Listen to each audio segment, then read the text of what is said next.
ค่ะพวกเรา The Day Channel ค่ะ มาจากช่อง I Love Channel นะคะ เราจะทำเป็น2ช่องนะคะ I Love Channel จะทำเป็นอาหาร เราลงไปแล้ว2คลิปนะคะ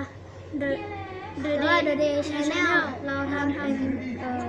ของหวานอาหารว่างแบบนี้นะคะ หรือว่าแบบว่าทำผมหรือแต่งหน้าอย่างนี้นะคะค่ะ เราจะทำ2ช่องนะคะ ฝากกดติดตามด้วยนะคะ คลิปใหม่ๆจากของหวาน เดี๋ยวเราก็จะทำกะละแมโอริโอนะคะ เดี๋ยวลองไปดูอุปกรณ์ก่อนนะคะ ค่ะ แล้วไปหาซื้อที่ซุปเปอร์มาร์เก็ตข้างบ้านค่ะเซเว่นข้างนี้ค่ะ ค่ะ ได้บ๊ายบา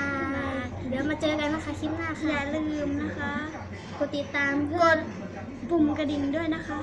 ค่ะเพื่อจะไม่พลาดคลิปใหม่ๆจากเราค่ะบ๊ายบายสวัสดีค่ะ สวัสดีค่ะ